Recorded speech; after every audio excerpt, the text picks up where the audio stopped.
By God, was that the best bad match I've ever watched. The amount of errors was phenomenal. Despite that, this was a proper test match.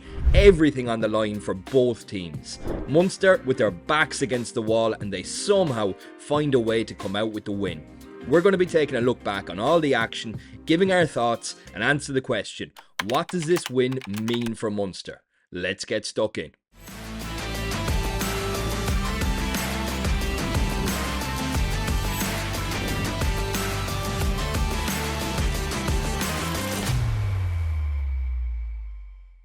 The first half was a game of kick tennis that was well and truly won by the Saracens.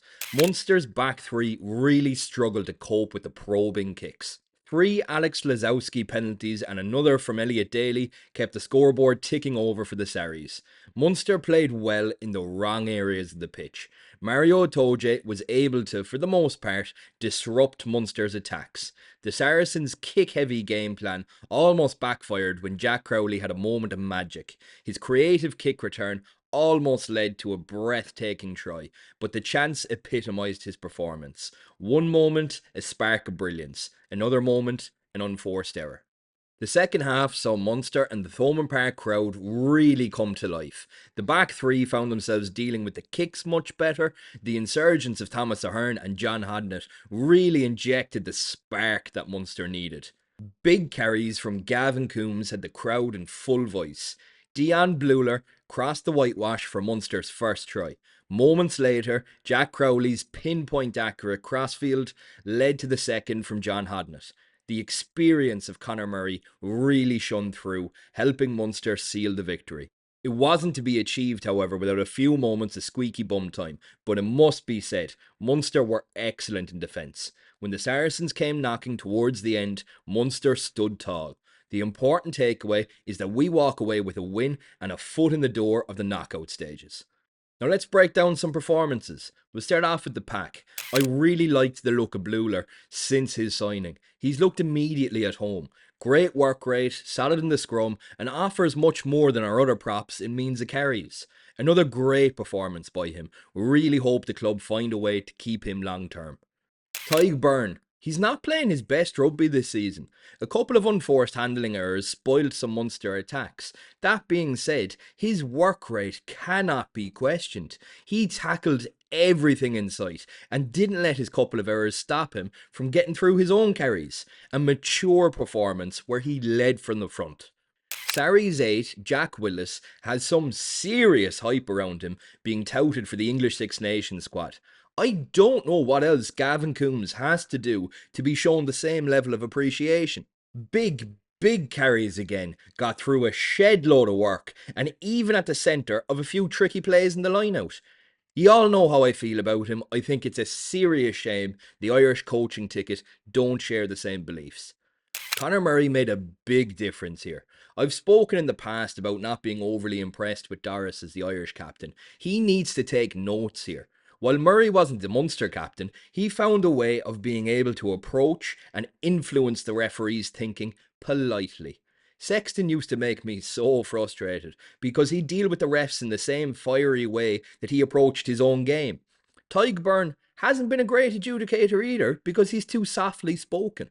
Rory Best was the best I've ever seen. It's about being able to firmly make your case without going overboard. Murray's experience undoubtedly led us to victory with some seriously influential moments. He calmed the ball down where he needed to, kicked us out of danger, and in general drove us around the park. He'll be very important for us while Casey is injured. On to Jack Crowley. Despite a few poor line kicks, I think he had a much better game than people are making out. That's because the line kicks didn't end up defining the score.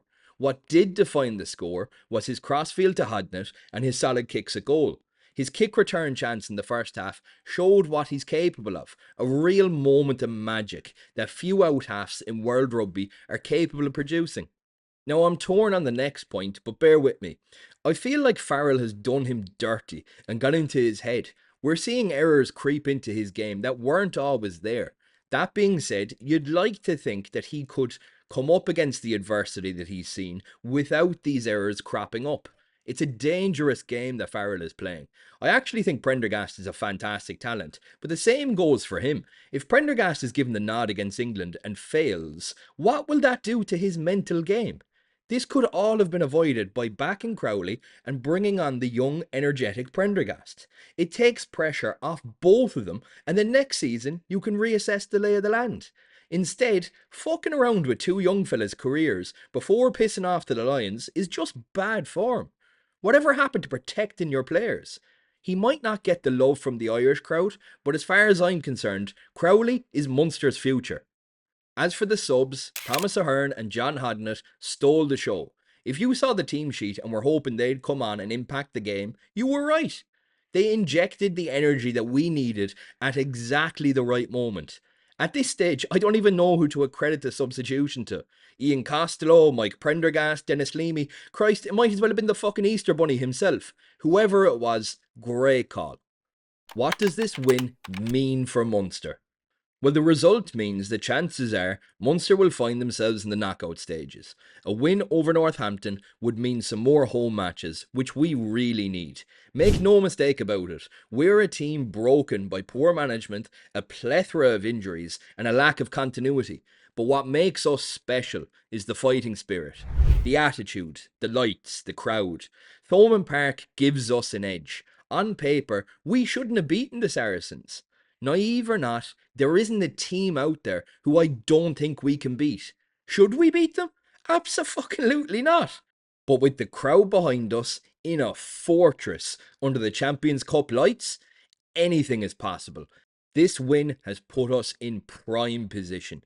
Can we make the most of it? What do you think? Cheers for watching. Catch you at the next one.